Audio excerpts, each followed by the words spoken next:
سنن دارمی میں مقدمے میں صحیح سند کے ساتھ یہ بات موجود ہے کہ امام ابن سیرین کے پاس کچھ لوگ آئے، انہوں نے کہا کہ ہم آپ کے سامنے قرآن کی آیات بیان کریں. انہوں نے کہا میں آیتیں نہیں سنتا. انہوں نے کہا نبی صلی اللہ علیہ وسلم کی احادیث کچھ بیان کریں. انہوں نے کہا میں حدیث نہیں سنتا. جب وہ اٹھ کے چلے گئے تو ان کے شاگردوں نے کہا کہ حضرت یہ کیا، وہ تو آپ کو قرآن کی آیات سنا رہا تھا، احادیث سنا رہا تھا، آپ نے سننے سے کیوں انکار کیا؟ تو ابن سیرین نے جواب دیا کہ میں نے اس سے آیت اس لیے نہیں سنی کہ یہ بد عقیدہ شخص تھا. یہ کوئی ایسی آیت بتا دیتا کہ اس سے میرا عقیدہ خراب ہو جاتا. لعنت اللہ علی الکاذبین. اگر کسی کا یہ عقیدہ ہے نا کہ قرآن کی آیت سے میرا عقیدہ خراب ہوتا ہے تو اس کا عقیدہ بعد میں خراب ہوگا، وہ پہلے ہی بد عقیدہ ہو چکا. نعوذ باللہ من ذالک. کتنا بڑا یہ جھوٹا ہے یہ شخص. کس طرح محمد بن سیرین پر اس نے جھوٹ بولا ہے کہ محمد بن سیرین نے یہ کہا کہ میں نے اس سے آیت اس لیے نہیں سنی کہ یہ بد عقیدہ شخص تھا اور آیت سننے سے میرا عقیدہ خراب ہو جاتا. اس کے بعد اس نے لعنت بھیجی. نعوذ باللہ من ذالک. اس نے جھوٹ بولا ہے. امام محمد بن سیرین نے ایسی بات نہیں کی. وہ آگے میں آپ کو وضاحت بتانے والا ہوں اور دکھانے والا ہوں کہ اتنا بڑا جھوٹا اور لعنتی شخص ہے. اس نے محمد بن سیرین پر لعنت بھیجی ہے جو 70 صحابہ کا شاگرد ہے، اور اللہ نے اس کو کس طرح پکڑا کہ اس کے جھوٹ اتنے ہیں کہ ہم نے اس کے 70 جھوٹ پکڑ لیے ہیں اور بہت سارے اس کے جھوٹ ہیں.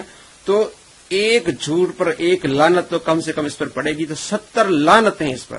ہماری ویڈیو آپ دیکھ لیں، 664 نمبر ویڈیو ہے، ڈسکرپشن میں اس کا ہم آپ کو لنک بھی دیں گے. آپ دیکھیں 70 جھوٹ یعنی 70 لعنتیں اس پر پکی ہے نا. جو محمد بن سیرین پر لعنت بھیجے جو 70 صحابہ کا شاگرد ہے، تو اللہ نے اس سے بدلہ کس طرح لیا ہے کہ اتنے اس نے جھوٹ بولے کہ اس پر لعنت ہی لعنت برس رہی ہے.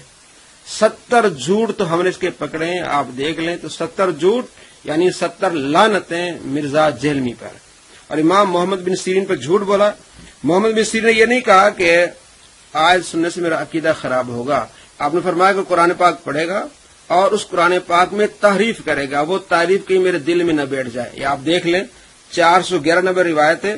فَيُحَرِّفَانِهَا کہ وہ دونوں شخص قرآن پاک کو پڑھیں گے، حدیث کو پڑھیں گے، اس میں تحریف کریں گے. فَيَقِرُّ ذَلِكَ فِي قَلْبِي اور وہ میرے دل میں کہیں نہ بیٹھ جائے. تو آپ نے احتیاطاً آپ نے فرمایا کہ میں نے ان سے قرآن نہیں سننا، میں نے اس سے حدیث نہیں سنی. انہوں نے تحریف کرنی ہے. تحریف کیا ہے؟ معنی مفہوم بدلنا. جیسے کہ میں نے اس سے پہلے ویڈیو بنائی، آپ وہ بھی دیکھ سکتے ہیں. احمد عیسیٰ کذاب جھوٹے پر اس نے سورہ بقرہ کی آیت نمبر 115 پڑھ کے مسلمانوں کو گمراہ کرنے کی کوشش کی.